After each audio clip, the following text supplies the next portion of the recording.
We all remember that scariest house in our neighborhood and that family that went overboard every Halloween. In Niagara Falls, that house is right here at 3007 Loyalist Avenue.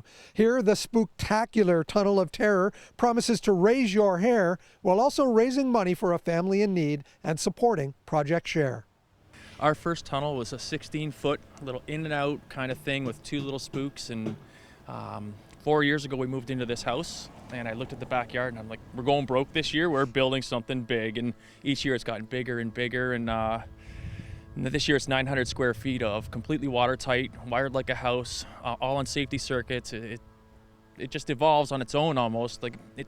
I almost look at it like it takes its own life on. It becomes a living, breathing monster, if you will. It's the 7th year the Torbetts have built a Halloween horror showpiece, and this year as many as 50 volunteers will be helping out. We've got support from everyone. Our neighbors across the street are actually part of it. He runs the whole sound, so yeah, our neighbors are very supportive. You did this year for the Honsingers without ever having actually met them. How did that come about? We do it every year for somebody we've never met. We just put the word out that we're looking for somebody who knows a family with a child with cancer who needs the help, and so we build it and they come and we donate the money, and they have to miss work and things like that, and the bills don't stop. So that's sort of was our drive about raising the money for the family. They do whatever they do with it, and it doesn't matter who it is. I mean, it's great that it's the Honsingers, as they're wonderful people. But just people need help, and that's all this is for. Jacob was diagnosed in March and continues to undergo leukemia treatments, but he was feeling well enough today to take a quick tour of the tunnel. Now, what do you think of the fact that for 4 nights here, all the people that are coming through here, they're probably going to be donating some money to help you out? What do you think of that? It is nice. Why do you think it's nice? Because if other people do something for you, you have to do something for them. And you're very grateful for that?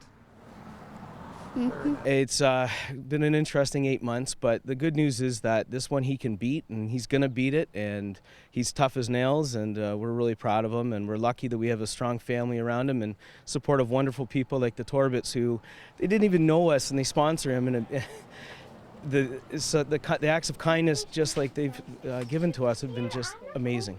Well, it's incredible to see what's going on here, and the fact that for 4 nights it's all going to be dedicated to your son. Yeah, and it's so heartwarming that when something like this happens to your family, that there are people in the community who think beyond themselves. They think of other people, and I know as a scout leader in the city and as a teacher, I've tried to instill that in my students, and you have these wonderful people who are doing that, and I try not to get emotional about Jacob, but it's not easy. I can't do much for him in the sense that the doctors have to help him. We do all the things on the periphery. And to have that support, because it's draining on my wife and I and our family, it means the world to us. For the Torbetts, an appreciative hug from Jacob is all the thanks they need.